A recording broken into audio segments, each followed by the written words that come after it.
¿Tenés una hija o un hijo? Un hijo. Un hijo, perfecto. Por decisión de esa, De esa persona. También le pregunto sus pronombres, qué pronombres quiere usar. Cuando nació, por supuesto, nada, le asumimos como todos les padres hacen, que es pensar, bueno, listo, tiene estos genitales, va este paquete de cosas que van con esos genitales y se transita así. Recién usaste una palabra que no conozco, que no es ni madre ni padre. Dijiste sadre. ¿Qué significa? Esto de buscar un lenguaje no binario, vamos buscando palabras que no tengan con ninguno de los géneros, ¿no?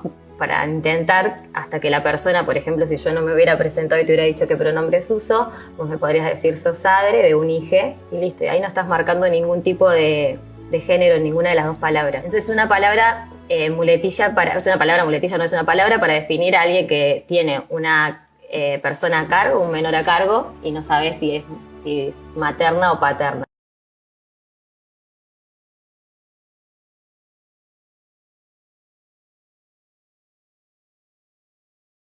Amigos, ¿qué tal? ¿Cómo están? Muy buena noche. Buena noche en el estreno de este video, si nos están viendo en el mismo. Buenos días, buenas tardes, buenas madrugadas, como dice mi buen amigo Miguel Quintana, si nos están viendo en cualquier otro momento. Su servidor, Alejandro Rodríguez, comentando, platicando, analizando con ustedes lo que pasa e incitando también de alguna manera al cambio, incitando a que todos ustedes empiecen a tomar una actitud un poco más activa, un poco más participativa, pero en las cosas que valen la pena. Yo soy un detractor totalmente de la próxima elección a jueces y ministros. Yo no pretendo ni siquiera moverme tal vez de mi casa para hacer el menor intento. Y me podrán de ir a votar y me podrán criticar, me podrán juzgar, me podrán insultar si ustedes quieren y decirme que esa actitud no es la adecuada, que no va de acuerdo a lo que yo digo, platico y comento con ustedes, etcétera, etcétera, ¿no? Pero de verdad no me interesa, como por ahí tenía yo un hashtag en X, que yo no me presto, yo no me presto a la simulación. Porque eso es. Estamos viendo criminales, estamos viendo mafiosos, estamos viendo sectarios en esta lista de candidatos, ¿no? No estamos viendo como se nos prometió los mejores perfiles. Carajo, tenemos a 3 de las mujeres más sucias en la justicia hoy día. Una plagiaria, otra que no tiene las cartas credenciales y otra que es peón de esta secta de Morena, ¿no? No, discúlpenme. Para mí eso no es una elección distinta, limpia, diferente, ¿no? Y por eso mismo lo digo. Y mucha gente dice, no, pero hay otros personajes que quién conoce. Nadie los conoce, nadie sabe de quién son, nadie sabe de dónde salieron. A mí la parte de la carrera propiamente, como la llevaban eh, en la Suprema Corte de Justicia, me parecía excelente. Porque a la Suprema Corte solamente llegaban los mejores perfiles, la gente que de verdad se requería, se tenía que tener un requerimiento muy específico de currícula, ¿no? No puede ser que hoy día, por ejemplo, una persona que acaba de salir de una carrera de derecho pueda tener acceso a ser ministro de la Suprema Corte. O sea, esta es una aberración, simple y sencillamente. Mucha gente me dirá, ¿por qué no? Si puede ser un joven muy estudioso, que le echó muchas ganas, que está muy bien preparado. No, pero aquí no es de preparación nada más.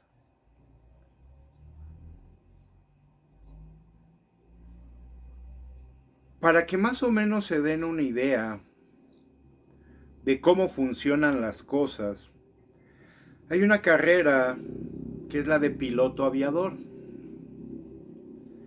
Y esto lo conozco porque mi padre fue piloto, un familiar también es piloto. Y conozco un poco cómo funciona esto, ¿no? Ustedes estudian la carrera de piloto privado y posteriormente la de piloto comercial. Pero una vez ustedes terminan esta carrera y cubren un X número de horas de vuelo, porque así funciona, ¿verdad? Posteriormente a ello, lo que sucede es que si ustedes entran, por ejemplo, a una línea aérea, lo primero que ustedes tienen que pasar es una capacitación. Porque aun cuando ustedes tengan una licencia de tipo, déjenme mover un poquito aquí esto, aunque tengan una licencia de piloto comercial, ustedes no salen de la escuela con la capacidad de volar un avión de estas dimensiones, de uso público, de compañía aérea, porque no lo tienen. Les enseñan, por ejemplo, como piloto privado a volar aviones de una hélice, ¿no? Monomotores, como se les llama. Si ustedes cumplen con esa licencia privada, pasan después a la comercial y aquí aprenden a volar aviones de 2 motores. Pero ninguna escuela tiene aviones grandes. Estamos hablando de avionetas. Prácticamente ninguna escuela tiene pequeños jets, porque sería incosteable. El costo de una aeronave de estas, de una sola hélice o dos, ya es considerable. Y es, digamos, un riesgo que las escuelas se hacen para poder enseñar a sus alumnos.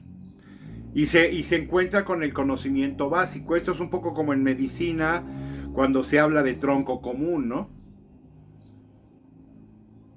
Que tú ves en el primer año, digamos, de medicina, una serie de áreas muy específicas, ¿no? Posteriormente pasas a una capacitación, a una preparación, a un mejor, ¿no? Bueno, en los aviones, en la aviación es exactamente lo mismo. Tú pasas de salir con tu licencia de piloto comercial,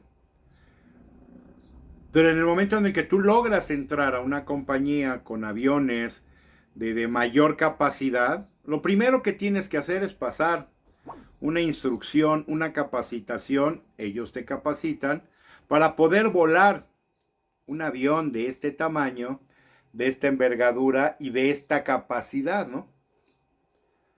Y pueden ser, por ejemplo, aviones pequeños, no tan grandes. No les digo ni los números para que aquella gente que de aviones no sabe nada no los confunda yo, ¿no? Pero vamos a hablar que un avión pequeño, pero ya de pasajeros, ¿no? La forma de volar estos aviones es completamente distinta a una avioneta de un motor o de 2 motores. Estamos hablando ya de aviones con propulsión de turbinas. Pero igualmente, si después entran a otra compañía donde los aviones son más caros o más grandes, bueno, van a tener que pasar otra vez una capacitación para poder volar estas aeronaves.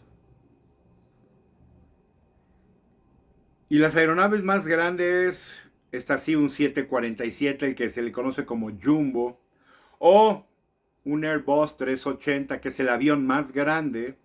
Ah, pues si quieres volar esos, vas a tener que pasar otra capacitación, porque tu experiencia en aviones pequeños no te va a servir para volar un avión de ese tamaño, ¿no? Entonces requieres de una instrucción también para llegar a volar estos grandes elefantes de la aeronáutica, ¿no?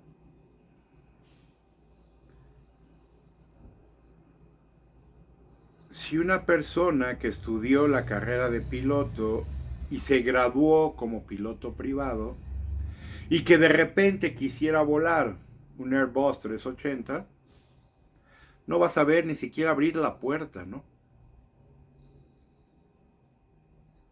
¿Cómo luego entonces, haciendo este símil, cómo luego entonces un joven que por muy bien que se haya preparado académicamente en la carrera de Derecho, cómo va a llegar al mayor escaño en el poder de judicial y va a poder tener la capacitación suficiente para resolver las cosas a este nivel, ¿no?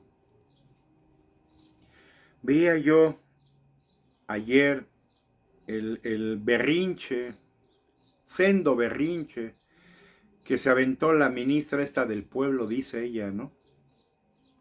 Porque la excluyeron de una votación en el cual ella ya tomó, digamos, una decisión, ¿no? Esta señora se pretendía poner en sus manos el definir una situación de impuestos de Salinas Pliego. Yo no sé, como lo he dicho antes, yo no sé si este señor verdaderamente sea culpable, sea inocente,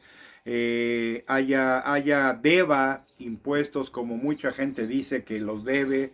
No lo sé. Vamos, yo no soy la Procuraduría, ni mucho menos, ¿no? Pero se pasó ¿cómo se llama? Este caso a esta señora Batres, ¿no?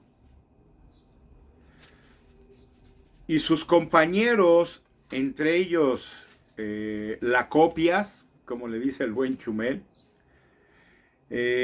votaron en contra de que ella analizara o tomara partido precisamente por haber conflicto de interés, porque en su momento esta señora ya se manifestó en contra de Salinas Pliego, ¿no? Y entonces eso es una cuestión básica, elemental. Ella no puede ser juez y parte. Ella ya manifestó, ya en algún momento tuvo la expresión ya de decir que no, que Salinas Pliego era un criminal, un ladrón evasor de impuestos. ¿Cómo vas a ser un juzgador ahora imparcial si tú ya en un momento criticaste? Y hay que ver sendo berrinche, porque dicen, ¿verdad?, las malas lenguas, que casi aventó 30 casos más y que dijo que ella no los va a atender y que le hagan como quieran, ¿no? Imagínense si eso hace una señora que dicen que tiene experiencia. ¿Qué nos podríamos esperar de un muchacho veinteañero que acaba de salir de la carrera de Derecho, sin ninguna preparación, sin ninguna capacidad, sin ninguna nivel? Si lo llevamos al máximo escaño, como es la Suprema Corte de Justicia, ¿no? No, damas, caballeros, sin duda, esto no es de ninguna manera el camino a seguir, ¿no? Este no puede ser simple y sencillamente la ruta que vamos a seguir. Por eso insisto, hashtag, yo no me presto a simulaciones. Yo no le quito de verdad, y no me malentiendan, yo no le quito, tampoco le agrego, pero mayormente yo no le quito la capacidad a jóvenes en este país, porque conozco jóvenes que son muy dedicados, que tienen una alta capacidad. Algo que he encontrado también es que la gente mejor preparada no busca entrar a la política. Esto es curioso porque exactamente como habló, muchas veces nos comentan algunas personas, algunos comunicadores, dice, sí, tristemente nunca llegan los lápices más afilados, ¿no? ¿Por qué? Porque el lápiz más afilado, el estudiante sobresaliente, el estudiante de dieces en la universidad, nunca va a buscar, creo yo, querer entrar a la política, ¿no? Déjenme nomás mover aquí un poquito eso. Porque como lo veo yo, los graduados de altas calificaciones, no van a aspirar jamás a la política, ¿no?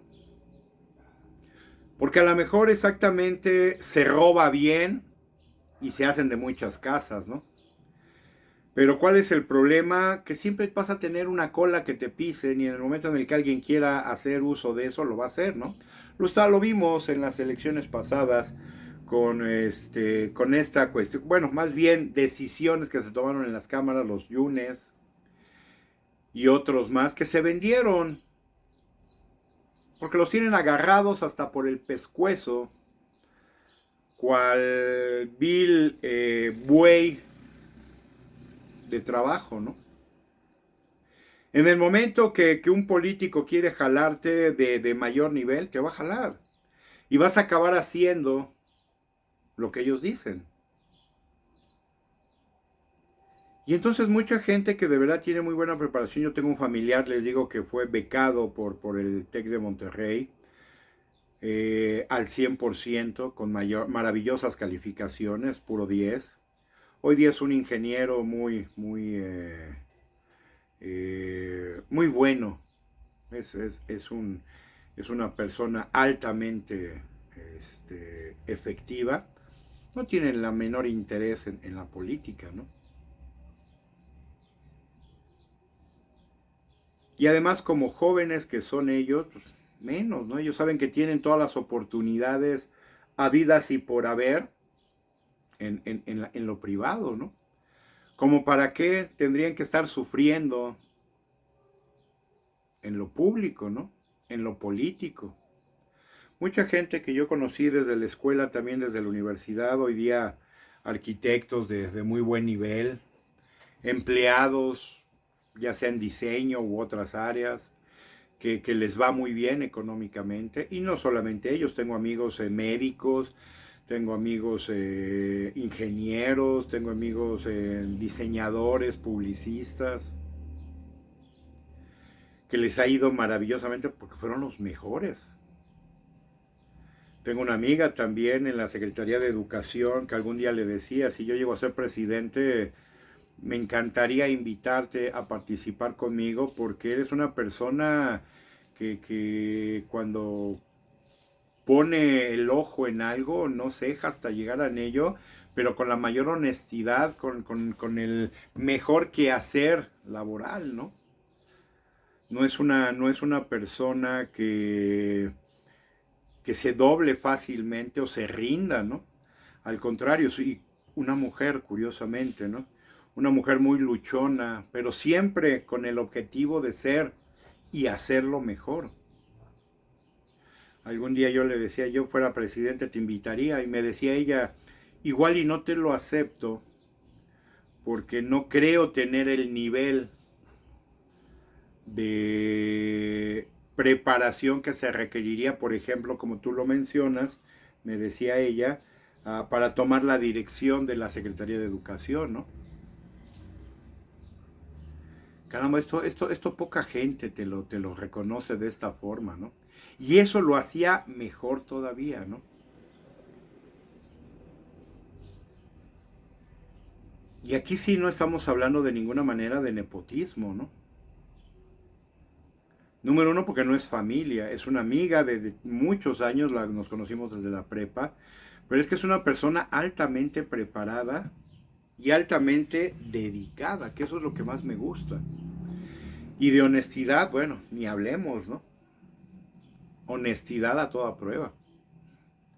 Esa es la gente que hoy día necesitamos en este país para avanzar, para salir adelante, para mejorar, para cambiar las cosas, ¿no? Cuando nos hablan de nepotismo, por ejemplo, con esta ley que pasaron hace unos días, el nepotismo no solamente se da, porque fíjense lo curioso, cómo cada quien maneja las cosas a su manera, ¿no? Cómo cada quien le da una connotación o le da el giro conveniente a las cosas, ¿no?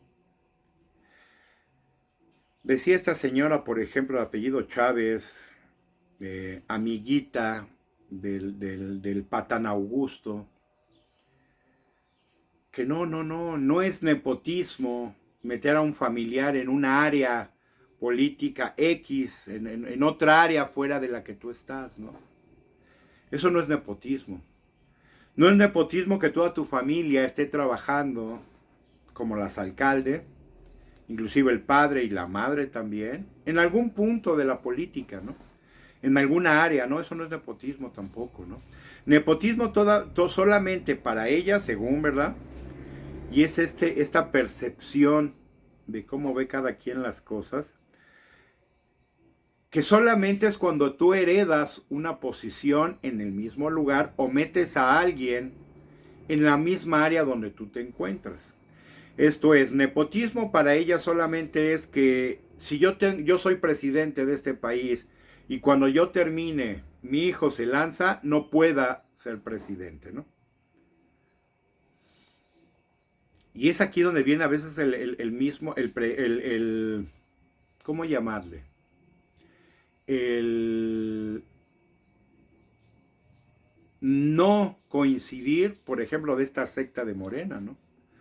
Decía por ahí el violador serial de Guerrero, esta porquería humana de ser padre de la actual gobernadora, decía, bueno, es que si la gente quiere votar por mí, ¿por qué no puedo aspirar a ello, no?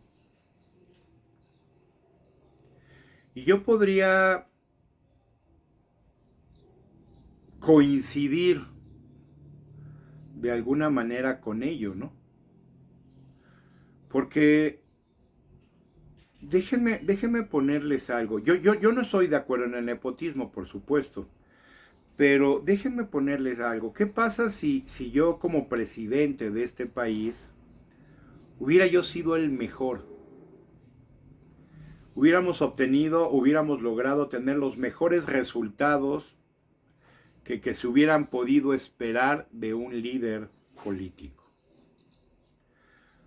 Pero yo ya no puedo aspirar a una reelección tomando como base de que ellos saben que yo soy partidario de la reelección, pero bajo ciertas circunstancias. Ahorita les digo cuál es mi percepción de ello, ¿no? Pero imagínense que después de esto yo ya no puedo continuar, pero la gente vio algo muy bueno en lo que yo hice. Y a lo mejor les gustaría que alguien afín,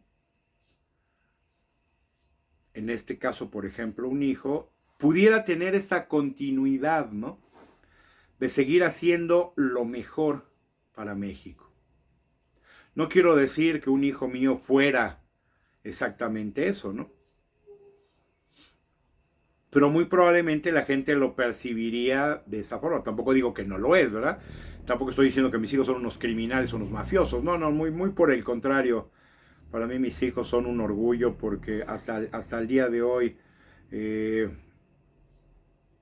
ni vicios, ni robo, ni nada, ¿no?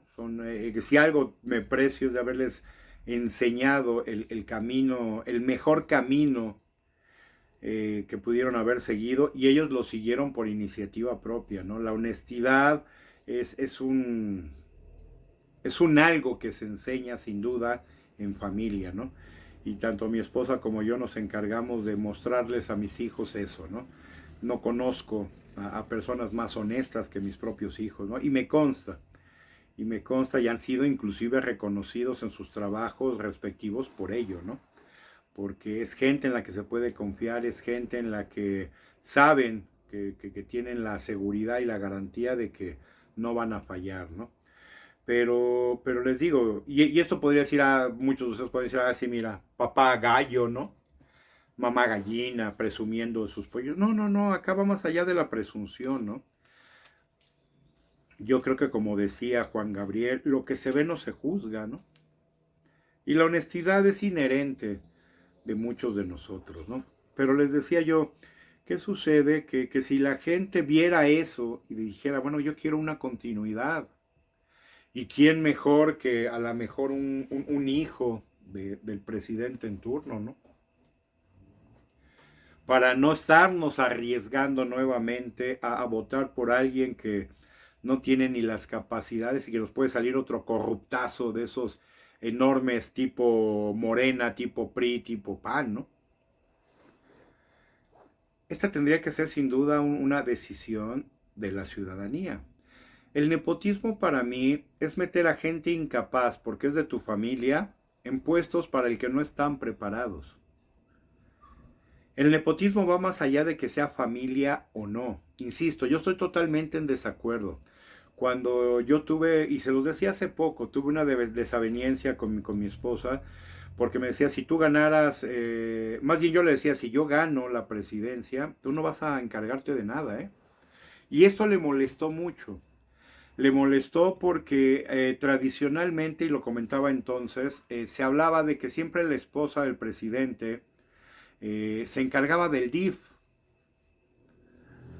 Yo no sé si el DIF crean que es un ente, es un área muy simple, muy sencilla, muy de que cualquiera lo puede hacer. No lo sé, no sé cuál es la lógica a veces política de qué creen que es el DIF. El DIF es una responsabilidad tremenda, ¿eh? Tremenda de verdad. Y yo le decía eso, ¿por qué crees que te voy a meter? Tú no tienes experiencia para empezar en esa área, ¿no? Tu área de expertise y lo que tú estudiaste está muy lejos de ello. Como por qué crees, si yo quiero un gobierno en el que los mejores, y solamente los mejores y los más capacitados, los más profesionales y los que están inmersos en esa área, entren, tu experiencia y tu capacidad intelectual no está en esa área. Como por qué crees que yo te iba a meter en esa área. Yo sin duda en el DIF tendría que poner una persona altamente capaz y capacitada en esa área en particular que es verdaderamente importante, porque el DIF, y recuerden también mucha gente no lo sabe, porque aquí estamos igual que la Suprema Corte. Mucha gente ni siquiera sabía, como se los he dicho en varias ocasiones, que el edificio que está a un lado de Palacio Nacional era el edificio de la Suprema Corte de Justicia, ¿no? Mucha gente hoy día no lo sabe. Muchos no lo sabían. Después de tanto ruido, tanto escándalo y tantas cosas, hoy día lo saben. Bueno, hay gente que al día de hoy no sabe qué es ese edificio.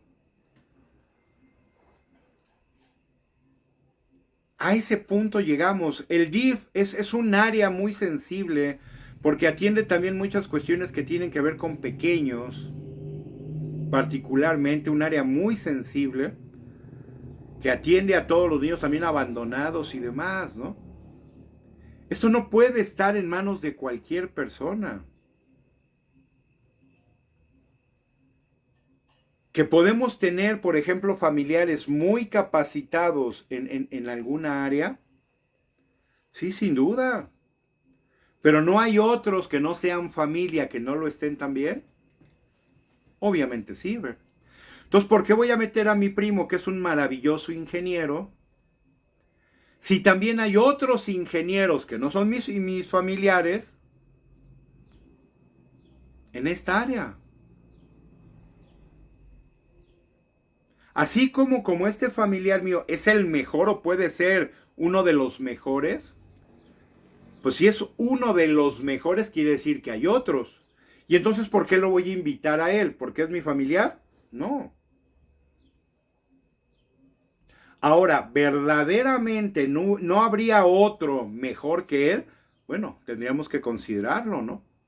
Pero ya no porque es mi familiar, sino que ahora sí, como lo digo yo, por sus cartas credenciales, ¿no? Pero este país, si algo nos ha demostrado a través del tiempo, es que tiene una calidad y una cantidad de gente altamente preparada que hoy día se reconoce a nivel mundial. México tenemos ya una agencia o unas empresas que elaboran en cuestiones aeroespaciales, ¿no? Ya estamos hablando de que ya no nada más son orientales, europeos, norteamericanos. Hemos tenido en este país también jóvenes estudiantes, por ejemplo, de diseño automotriz, ¿no? Yo por eso vivo sorprendido de por qué México no tiene una empresa 100% mexicana, fabricante de automóviles, ¿no? Tenemos maravillosos ingenieros industriales que podrían estar diseñando motores, transmisiones, suspensiones y una serie de elementos que un vehículo requiere, ¿no? Si tenemos gente trabajando en la industria aeroespacial, tenemos el nivel, sin duda, ¿no? ¿Por qué no se hacía antes? Si alguien me preguntaba, y esto tiene que ver con tratados que se hicieron hace muchos años, ¿no? Tratado de Bucareli y muchos otros, ¿no? Por eso no se podía, porque hubo una regla por ahí escrita en la cual México no podía hacer vehículos. Estos tratados ya terminaron, estos tratados ya no existen como tal, ¿no? Ya vencieron, ya caducaron, ¿no? Pero ¿qué pasa? Venimos con una inercia. China hace coches, la India hace coches, Rusia hace coches, los europeos hacen coches, y México no. Y la pregunta era, ¿por qué? Porque México se volvió dependiente un poco de lo que hoy día estamos viviendo, y aquí lo dijimos hace unos días en un video, porque México cayó en este conformismo, en esta aceptación de vender, de ser comerciantes de lo que el mundo hace, y dejó de producir. Nos volvimos maquileros de industrias como Samsung, como LG, como Sony, como Ford, Chrysler, Dodge, Chevrolet, y fabricamos y trabajamos para otros. Ponemos toda nuestra capacidad y toda nuestra inteligencia, sí, sin duda, pero no para beneficio nuestro, sino para pura empresa transnacional que tiene base en otros lugares del mundo, ¿no? El banco, que parece ser ya regresó, creo que ya regresó a México. Un banco era curioso porque Banco Nacional de México, digo, el propio nombre llevaba, ¿no? Banco Nacional de México, un banco que se supone era mexicano. Estaba en manos de Citigroup, de un banco de Estados Unidos, que básicamente es el gobierno de los Estados Unidos, ¿no? Ya regresó parte, porque no fue todo el conglomerado completo como se vendió, no, nos regresó ya parte Citigroup, y parece ser que hoy día está otra vez en manos de mexicanos, ¿no? Pero fuera de eso, Bancomer, que era un banco también mexicano, es BBVA, ¿no? Banco Bilbao Vizcaya, español. Tenemos Scotiabank, europeo. Tenemos Santander, europeo. Porque México tristemente se volvió eso. Y le pasó el mismo fenómeno que hoy día está peleando el anaranjado imbécil de Estados Unidos. Estados Unidos jamás fue gran productor de nada, excepto en su momento de marcas como Ford, Chrysler y Dodge, ¿no? Y todas las subdivisiones. Pero llegó un punto en el que el mercado, cuando empezaron a crecer las industrias internacionales, por ejemplo, de vehículos, ellos empezaron a competir y empezaron a tener que buscar lugares en donde pudieran producir más barato. Aquí se me hacía curioso porque hay una regla que dice en el Tratado de Libre Comercio, una regla bien interesante, yo no la conocía, y es que dice que la gente de manufactura de vehículos no puede ganar menos de $16 la hora, porque entonces pone en desventaja a los otros mercados con los cuales se hizo esta alianza, en este caso Estados Unidos y Canadá. Estados Unidos y Canadá sí que pagan, y aquí se los dije, mínimo yo estimaba, andaba yo muy cerca, ¿no? Lo dije en un video hace poco, yo estimaba que por lo menos una persona que trabaja en la industria automotriz, en la fabricación de autos, debe estar ganando en Estados Unidos mínimo $20 la hora. Bueno, esta regla que tienen en el TEMEC dice $16 la hora. Yo estoy seguro que tanto Canadá como Estados Unidos cumplen esto. ¿México? No, México sin duda no lo cumple. $16 la hora, estamos hablando de 320 pesos más menos, poco más. Estamos hablando de hecho de 335 pesos aproximadamente. la hora.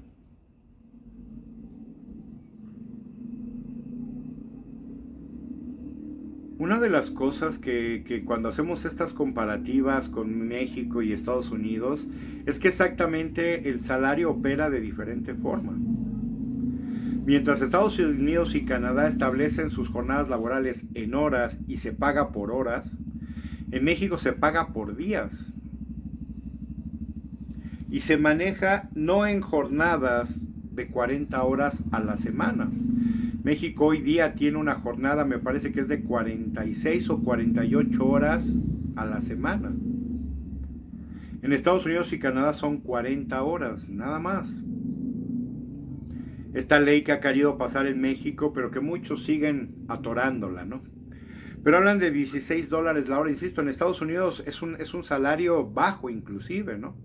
Pero llamémosle normal para esta área. Pero en México, no, en México, como les digo, pensar en $16 la hora, insisto, estamos hablando de un promedio de 16 por 2 son 320, más la diferencia, estamos hablando de 330, 340 pesos la hora.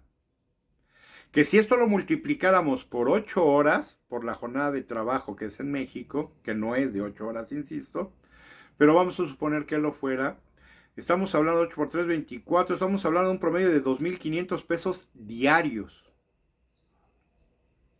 Redondeando, a grosso modo. 2,500 pesos diarios. A la semana estaríamos hablando de un ingreso de un personal, el más bajo tal vez, en la producción de coches, que andaríamos hablando sobre el orden de los 10,000 pesos a la semana. Yo se los puedo asegurar. No lo sé, ¿eh? Pero se los puedo asegurar, firmar, y casi me quito el nombre de que eso no sucede en México. Un obrero en la industria de fabricación de autos no gana 10,000 pesos a la semana, 40,000 pesos al mes, ni de broma. Y entonces estaría rompiendo esta regla del TEMEC que dice que mínimo el salario promedio de una persona que trabaja en esta área para que no rompa con esta igualdad que debe haber en los 3 países, debe de ganar $16 la hora. Sin duda, insisto, México no está cumpliendo con ello.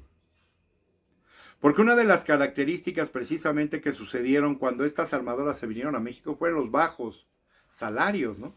Por eso se vinieron a México.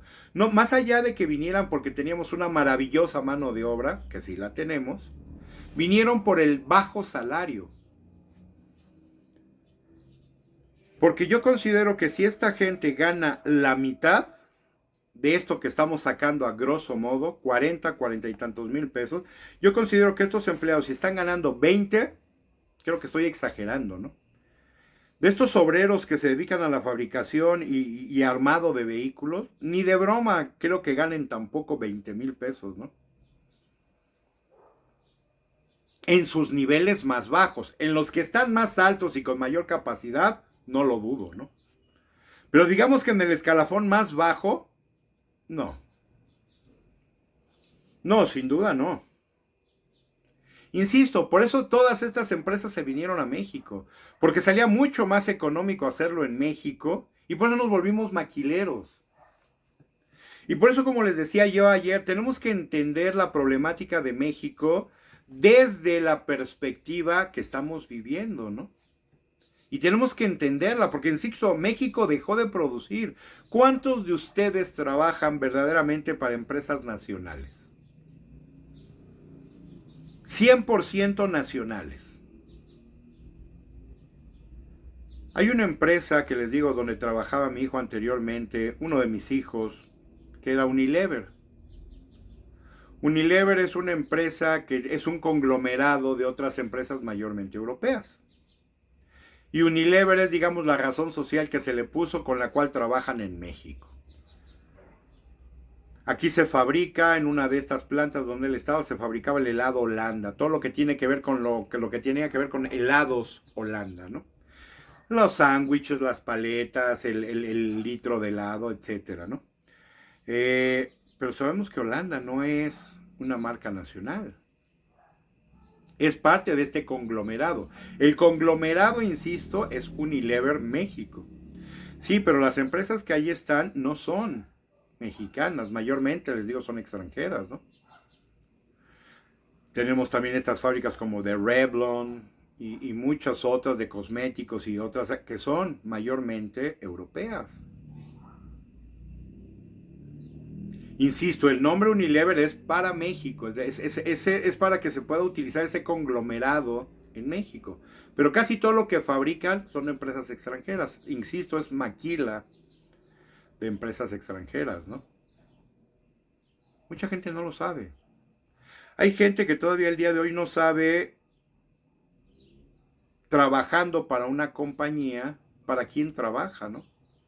No, pues es que aquí hacemos tal cosa, ok, para quién no, pues es tal fábrica. Esto se elabora en México, sí, pero ¿sabías que la empresa no es mexicana? Es como si alguien me dijera, no, yo trabajo en Nestlé, hacemos las cremas, el yogur y todo esto, ¿no? De Nestlé. Empresa mexicana. Como que empresa mexicana, ¿no? Nestlé es suiza, de hecho. No, bueno, pero es que el producto y yo solo fabricamos en México. Sí, pero no es una empresa mexicana. Es una empresa europea. Y la gente no lo sabe. La gente da por hecho a veces que está, porque como son productos que se venden en México, creen que la empresa es mexicana. Y todo esto que sucede, que todas estas ganancias terminan precisamente en Europa. Y entonces, ¿dónde están las empresas 100% mexicanas? Pues no existen. Porque México, al igual que Estados Unidos, se volvió un comercializador, un maquilador, un generador de empleo, pero de empresas extranjeras. Esta industria que tenemos hoy día aeroespacial no es mexicana tampoco. Mayormente norteamericana, por mano de obra otra vez. Sale mucho más económico pagar un ingeniero mexicano que pagar un ingeniero en Estados Unidos. La diferencia a veces resulta en 3 o 4 veces más alto el costo de la mano de obra en Estados Unidos que en México, ¿no? Un ingeniero en Estados Unidos no les va a cobrar menos de 50, $100 la hora. Nada más multipliquen, le hagan el cambio y se van a dar cuenta de que sería brutal la diferencia. Por eso, ¿qué hacen? Se vienen a México. Y México ha alcanzado estándares muy altos en estos niveles, sí, pero vuelvo y insisto, siguen siendo personas que están trabajando para empresas extranjeras. Ustedes pueden ser también muy buenos en industrias como por ejemplo la refresquera. Y a lo mejor trabajan para Coca-Cola. Y son químicos y son, qué sé yo. Y créanme, ustedes podrían estar considerados como bien pagados en México. Pero comparativamente con Estados Unidos, estaríamos hablando tal vez de un cuarto o tal vez la mitad de lo que una persona en la misma posición que ustedes en México ganaría en Estados Unidos. Por algo, esa producción se vino también para acá en su momento, ¿no? Y así todo, ¿eh? American Express, hubo un punto también, porque aquí también tuve yo un familiar que trabajó en esta empresa, se trajo las operaciones a México. El tabulador decía, porque mi familiar lo vio, lo comenté una vez con ustedes también aquí, mi familiar decía en una ocasión, yo vi el tabulador norteamericano. Era una tercera parte de lo que a nosotros nos pagan con respecto a lo que pagan en Estados Unidos. Y por eso se trajeron una oficina a México, a la Ciudad de México. Hay otras ya, por supuesto.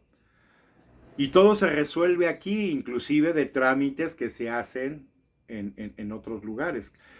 México se volvió también hoy día una fuente de mucho trabajo en los call centers.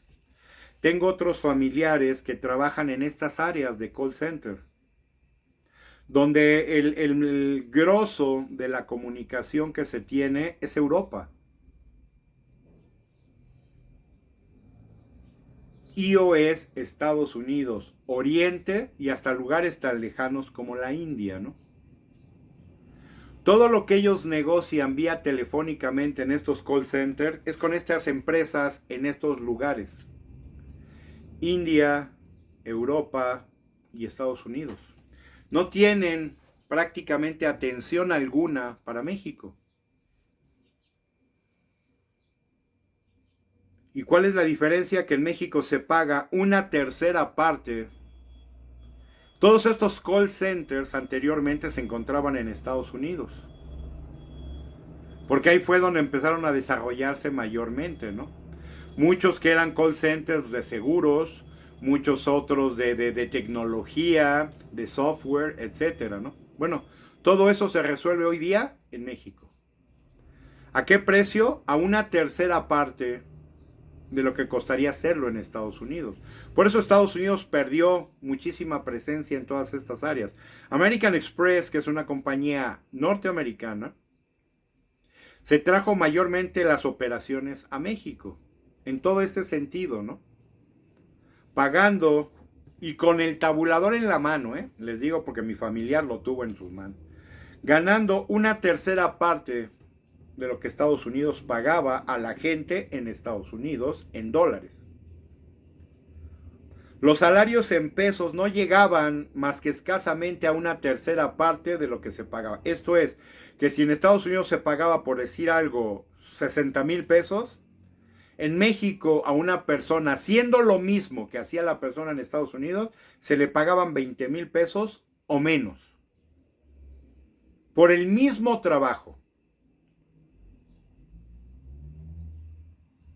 Y esto fue lo que hizo y llevó a México a posicionarse como vecino de Estados Unidos, a posicionarse un tanto económicamente. Pero Estados Unidos también tuvo un problema enorme, que dejó de producir y dejó de hacer cosas porque ellos se creen la élite del mundo, cuando no lo son. Hoy día sabemos claramente que no lo son. ¿Y qué pasó? Que la gente empezó a desechar trabajos. ¿Y qué vino ahí? La migración. La gente, los latinos, empezaron a aceptar todo ese trabajo que el anglosajón decía que no, ¿cómo? Eso es basura para mí, ¿no? Ah, perfecto. El anglosajón dijo, no, perfecto, con todo gusto yo les ayudo con esto, ¿no? Pero ¿qué sucedió también con el anglosajón? Que el anglosajón también creció. Llegó un punto en el que pudo sacar sus papeles en algún momento por lo que fuese de acción de gobierno y empezó a crecer, empezó a ganar posiciones y empezó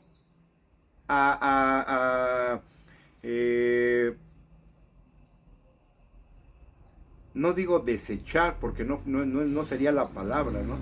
Empezó a hacer a un lado a los anglosajones.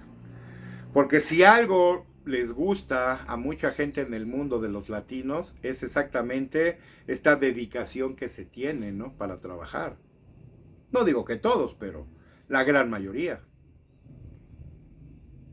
Y entonces se empezó a desplazar al anglosajón para dar paso al latino. No vamos más lejos. Este tipo, ¿cómo se llama? Marco Rubio, ¿cómo es? Cubano, que está hoy día en el gobierno de Trump, mentando madres de los latinos, por cierto, increíble, un cubano, qué raro, ¿no? Mentando madres de los latinos cuando él es cubano, con papeles, como muchos mexicanos hoy día, ¿no? ¿Quiénes votaron por Trump? Muchos mexicanos con papeles que hoy día reniegan de los latinos que siguen yendo a Estados Unidos, ¿no? Esto sí, de verdad es increíble, ¿no? Pero bueno, es una naturaleza humana, ¿no? Pero les digo, mucho pasó eso. ¿Y dónde quedó el crecimiento nacional? Yo que me dedico, como ustedes lo saben, a la gestoría de trámites bancarios ante el INPI, lo he platicado antes. Mucha gente se acerca a mí para crear sus marcas. Yo me dedico también al diseño de imagen corporativa. Y me he encontrado a través del tiempo con mi actividad, que además me encanta. Adoro mi trabajo de verdad. Y las posibilidades que ello implica. Y tal vez sea por eso que también mi ahora interés en la política. Mucha gente se acercó conmigo en algún momento y me decía, Alex, ¿tú me puedes conectar con alguna empresa norteamericana para hacer una franquicia? Para tener una oportunidad de franquicia de alguna empresa conocida. Y yo le decía, sí, pues es a lo que yo me dedico, ¿no? Pero ¿por qué no? En vez de pensar en una franquicia que no es ni siquiera del país, ¿por qué no piensas en crear tu propia compañía en el rubro que tú quieras, que sea 100% nacional? ¿Por qué quieres una franquicia? La franquicia aparentemente te ofrece una garantía de seguridad, porque es una de las características de una franquicia. Una franquicia tiene que probarle a su franquiciatario que ofrece un ingreso mínimo en base a un estudio de mercado y en base a las finanzas de este mismo, ¿no? Esto no necesariamente es cierto. Yo conozco, para esto es una empresa que debe de tener un cierto tiempo en el mercado para que podamos establecer que tiene un valor comercial y que ofrece una garantía. Esto no es del todo cierto porque en México, por ejemplo, yo conozco empresas de recién creación que acaban de registrar su marca, acaban de aparecer en el mercado y ya están trabajando en sus manuales operativos para volverse una franquicia. Pero aquí tenemos un problema serio, muy, muy serio. Porque se supone que una franquicia tiene que ofrecer una seguridad y una estabilidad probada en el mercado, como siendo una empresa de nueva creación, vas a garantizarle a un franquiciatario un ingreso seguro y estable confirmado. Y esto yo le llamo tranza y corrupción. Fíjense, ya empresas nuevas que se están creando, que ya tienen un manual operativo, ya tienen todo como franquicia, pero no tienen un antecedente, lo que en inglés se dice un background, no lo tienen, porque es una empresa nueva. Luego, entonces, ¿cómo tú le ofreces a alguien que va a comprar tu licencia, tu franquicia, que va a tener éxito, si tú ni siquiera estás probado en el mercado de que tienes éxito? Y aquí es donde vienen a veces muchos fraudes. Hubo una empresa que empezó a crecer mucho en este nivel. ¿Cómo se llamaba? Una empresa de alimentos, que era más bien a nivel bares. ¿Cómo se llamaba? Ahora verán, aquí lo tenía yo en la mente. Crudalia. Pero este negocio de Crudalia tuvo esta condición. Era una empresa nueva que empezó a vender franquicias sin estar probada y establecida en el mercado. ¿Qué sucedió? Que si bien el modelo era interesante, no tenía sustento alguno. Y los franquiciatarios empezaron a reventar, porque los negocios empezaron a no funcionar. ¿Por qué? Porque era una empresa de recién creación. Hoy día desconozco si todavía existen. Pero hizo a mucha gente perder dinero. Hubo gente, por ejemplo, cuando fue la liquidación de CFE, que estas liquidaciones que les dieron cuando acabaron con Luz y Fuerza del Centro, antes de que se volviera CFE, que era Luz y Fuerza del Centro, mucha gente de esta recibió grandes cantidades de dinero por sus liquidaciones, ¿no? Cuando desaparecieron a luz y fuerza. Hubo gente que recibió millones de pesos, ¿no? Bueno, mucha de esta gente, y aquí es donde vino el boom en México, mucha de esta gente invirtió en este tipo de empresas que les digo, en este tipo de negocios, que de entrada, que habían recién generado su registro marcario, pero que ya eran una franquicia, ¿no? ¿Cómo? Pues no tenía lógica. Si seguimos las reglas propias de la franquicia, esta gente no cumplía. Y hubo muchas, ¿eh? Hubo una tiendilla por ahí que era de artículos así como curiositos, un poco de papelería, un poco agradable, Destroyer, una empresa que se creó similar, y así como esas, y Crudalia, y otras, ¿eh? Pero ¿qué pasaba? Que no tenía ningún soporte. No tenía ningún sustento económico y de percepción y de éxito. ¿Qué sucedió? Que la gran mayoría de gente perdió su dinero.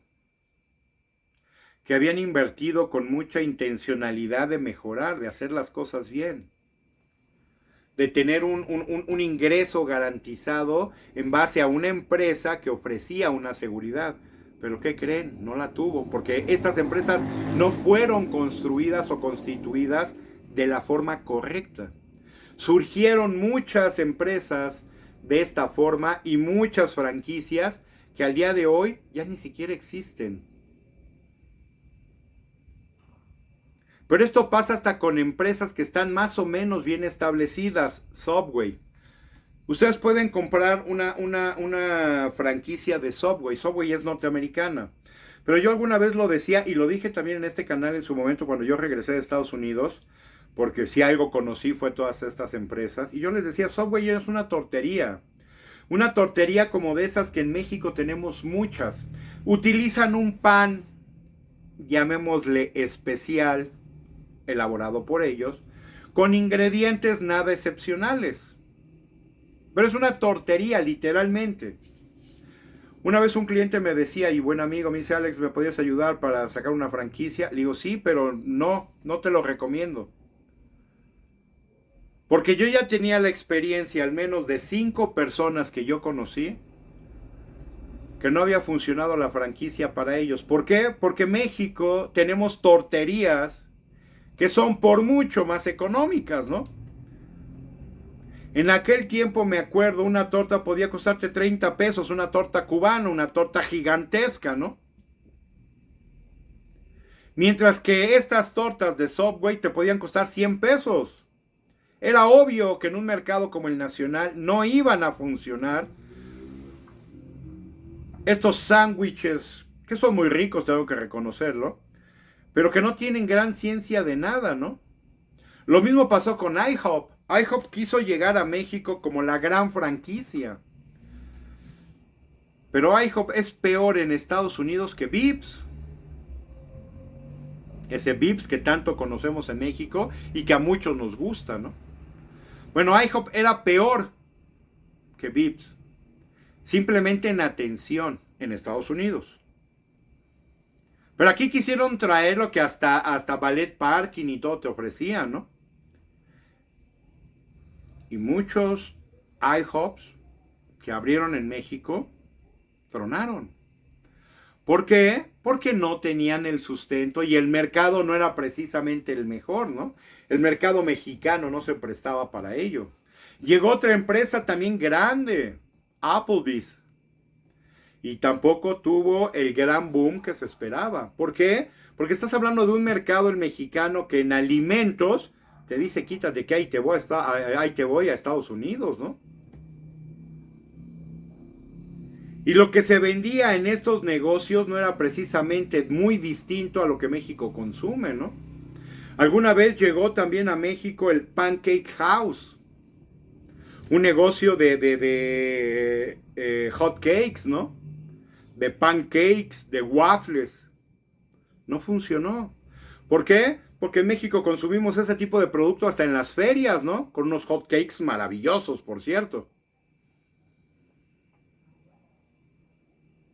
Y entonces, ¿cómo le quieres vender algo que existe aquí en este mercado que a lo mejor aquí es mejor que lo que tú vendes en Estados Unidos, ¿no? Que sí funcionó hasta cierto punto en México, las hamburguesas. Porque México, por ejemplo, con Burger Boy y Tomboy, McDonald's vino a acabar con esas dos empresas que parece ser no pudieron tener el refuerzo necesario para darle batería a una empresa transnacional como McDonald's y después Burger King, ¿no? Pero Tomboy y Burger Boy no le pedían nada a nadie, ¿eh? Y era un mercado nacional, local. Esas empresas sí eran mexicanas. Pero aquí no salió lo malinchista. Porque aquí también eso jugó a favor, ¿no? Nos salió lo malinchista de la hamburguesa de McDonald's, que es una basura. Pero bueno, es que es la de McDonald's, ¿no? Y las malteadas espesas, uy, no, bueno. Digo, yo las adoro, lo que sea de cada quien, ¿no? Y esas malteadas no existían en Burger Boy o Tomboy, empresas 100% mexicanas, ¿no? ¿Qué pasó? Que en la competencia no aguantaron. Pero de eso no se queja el anaranjado imbécil actual, ¿no? De todas esas empresas norteamericanas que sí tenemos en México, que llevan todos esos recursos a Estados Unidos, de eso no dice nada. De eso ni habla, ni comenta siquiera, ¿no? Se queja de que en México fabricamos los autos de Ford, Chrysler y todo, sí, pero no se queja de los miles de millones de dólares que se lleva de México por la venta de sus hamburguesas basura de McDonald's y las no tan basura se me fue ahorita el nombre, Burger King, ¿no? Por no hablar de las otras muchas empresas que tenemos en México que son de origen norteamericano, ¿no? Ahí sí no hablamos, ni nos quejamos, ni decimos nada, ¿no? Es por eso, damas, caballeros, que como les digo, esto tiene que empezar a cambiar, pero ya. Y este gobierno no lo va a hacer. Hablan de esta dichosa reforma que quieren hacer a nivel laboral. No van a hacer nada, créanme. México debería de estar jugando un juego ya muy distinto, porque México tiene todo. México podríamos hacer desarrollos turísticos en costas. Una idea que yo tengo como arquitecto, al final de cuentas, que también que soy, ¿verdad? O pasante de arquitectura.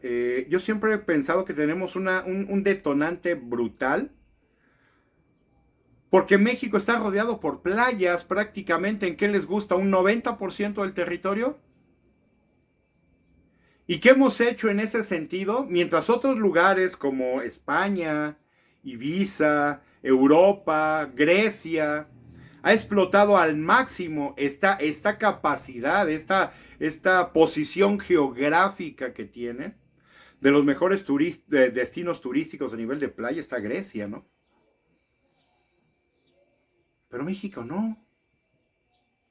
Tenemos un corredor turístico brutal, hotelero, en Las Vegas, que es puro desierto, que no tiene agua por ningún lado. Y es un éxito mundial. Y resulta que México, que tiene de las playas más hermosas, es el día que no se echa a andar un desarrollo turístico. Ah, bueno. No para todo mundo. Porque sí hay como estos proyectos Vidanta, ¿no? Estos de proyectos multimillonarios solamente para ni gente de alto nivel. No para usted o para mí. No, no, no. Únicamente para VIP class. ¿Que se valen de qué? De sus contactos políticos. Ofreciéndole estos negocios únicamente a los amigos de los políticos. ¿Para qué? Para que se hagan multimillonarios. Como muchos políticos en este país, ¿no? Que llegaron siendo nada, ni nadie. Y hoy día tienen residencias en todos lados del mundo, ¿no? O como 30 propiedades de Bartlett. Pero como beneficio de todos los demás, no, para eso no. No, el gobierno no está para que ustedes estén mejor. Por lo menos no hasta el gobierno de hoy. Ningún gobierno hasta el día de hoy trabaja para que ustedes logren, crezcan y se desarrollen de la mejor forma. No. Ellos llegaron para robar, para saquear, para meter a sus amigos y para valerse de la política. Esa es la parte que, como yo les decía, finalmente yo odio más de ver lo que está pasando en el país. Que mientras los que más tienen ya duplicaron, y datos oficiales, Los más ricos de México ya duplicaron su patrimonio, al menos ya lo duplicaron. Esto es, creció en un 100%. Gente como Slim, como Larrea y como muchos otros, ¿no? Pero los que menos tienen o menos tenemos en este país, no, nosotros estamos más jodidos. Porque no hemos podido salir adelante. Porque este gobierno y estos gobiernos nunca han trabajado para nosotros. Y esa es la parte que yo quiero hacer diferente. Yo sí quiero que todos tengan esta misma posibilidad, probabilidad de lograrlo. Si lo logran o no, es cosa de ustedes. Pero yo sí quiero que todos en este país tengan esa misma posibilidad de lograr el éxito de muchos que sí lo lograron. Si no lo quieren hacer, no lo hagan. Hay mucha gente que lo dice. Yo para qué trabajo más, para qué me mato más y el día que me muero no me llevo nada. Perfecto, no hagas nada. Vive al día si eso es lo que quieres. Si esa es tu decisión, está bien. Pero no porque sea el único camino. Esa es tu decisión, está bien. Libre albedrío. Pero si alguien sí lo quiere hacer, que le abramos las puertas de par en par para ayudarle a que así sea.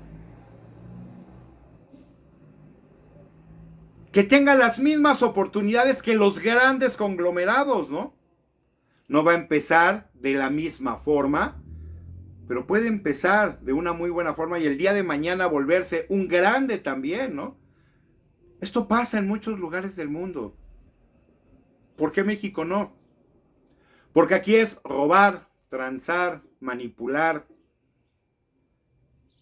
meter a los familiares, amigos y conocidos, aunque sean unos idiotas, unos imbéciles, y discúlpenme la palabra, y unos pendejos para generar un peso, como ciertos tribagos que tenemos en el país, ¿no?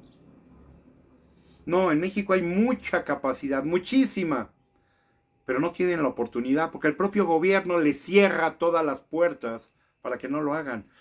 Veía yo un empresario hace unos días en un video que, como dice, necesito como 6, 7 licencias para operar, ¿no? Y me acaban de multar con más de 130,000 pesos, que porque no tenía yo la licencia de no sé qué cosa, ¿no? Licencias que se inventan los municipios, los estados, para permitirle a un negocio nacional funcionar. Ah, no fueras un negocio americano porque, no te dan todas las condiciones, ¿no? Sí, nada más que el dinero se va a otro lugar, ¿no? Y tú quieres poner un negocio en México, no, tienes que sacar como 20 licencias para funcionar, ¿no? Cuando realmente debería haber, cuando más, 2. Porque ese es el México en el cual hoy estamos viviendo. Porque ese es el México que hoy hemos aceptado seguir avanzando con ello, cuando deberíamos de estar haciendo todo lo contrario y peleando para que no sea así. Pero esa es la pregunta eterna de su servidor. ¿Y qué estamos haciendo? ¿Y qué vamos a esperar? ¿Encontrarnos con más terrenos con 200 muertos o más? Y los hay, ¿eh? Nada más en el sexenio anterior y en lo que va de este van más de 200,000 muertos. Ustedes dirán, en este terreno que encontraron en Jalisco había al menos 200 muertos. En el que acaban de encontrar en Reynosa, otro tanto, ¿no? Pero estamos hablando de 200,000. Y estamos hablando de una cifra indeterminada todavía de desaparecidos que muy probablemente hayan terminado también en una fosa, ¿no? Más de 100,000 personas desaparecidas en el país. ¿Dónde están? Imagínense si encontraron nada más 200 en un terreno. ¿En dónde están las otras, nada más de desaparecidos? ¿Dónde estarán los otros, qué serían? 900 o 99,980? O no, ¿qué no? 99,000, por llamar que fueran 100,000, ¿no? 99,800. ¿En fosas también? En casas de citas de muchas jovencitas que desaparecen casualmente entre 14 y 25 años, en donde estarán en prostíbulos, en México o en el mundo, tal vez en Estados Unidos. Pero insisto, de eso no dice nada de Estados Unidos, ¿no? De todos sus prostíbulos, que no son pocos, donde hay muchas mujeres latinas, de eso no menciona nada, ¿no? No, de eso tú la traes México, ¿no? Y nosotros ¿cuándo reclamamos en ese sentido? Y los hay, a lo largo de todos los Estados Unidos, lugares donde explotan a mujeres latinas. ¿Será que ahí estén muchas de las mujeres que han desaparecido de México? ¿O dónde estarán? ¿En China tal vez? ¿Taiwán? ¿Corea? ¿Japón? Y de eso no decimos nada, y eso no lo peleamos. Pero dice esta loca lombricienta que el gobierno de todas las mujeres, ¿no? Pues no, discúlpame, de entrada faltan más de 100,000 mujeres. Así es que de entrada ya no es el gobierno de todas las mujeres. Y luego por decisión propia has decidido que no van todas, van las que tú quieres. Acabamos de tener la marcha del 8 de marzo, ¿no? No, no están todas. Van las que tú quieres nada más. Y eso no es un gobierno feminista, ¿no? ¿Llegó una loca, una mujer a la posición presidencial por primera vez en la historia de este país? Sí. Por eso no es un gobierno de mujeres, discúlpenme. Hay más hombres involucrados hoy día en el gobierno que mujeres. Entonces no es un gobierno de mujeres o para mujeres. Porque si hay más de 100,000 desaparecidas, no puedes decir que es un gobierno de mujeres, ¿no? ¿Y qué estás haciendo? Absolutamente nada. Aventándose la bolita con lo de Jalisco, ¿no? No que tú las traes, no que tú, no que fuiste tú, no que no fue aquel, que no fue el otro, que vamos a ir hasta las últimas consecuencias. ¿Y cuál es la realidad? Que no va a haber consecuencias, como siempre.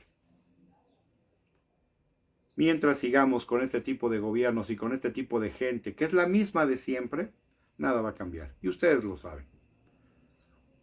Porque en el fondo ustedes lo saben. Inclusive sean morenistas, ustedes saben que nada va a cambiar.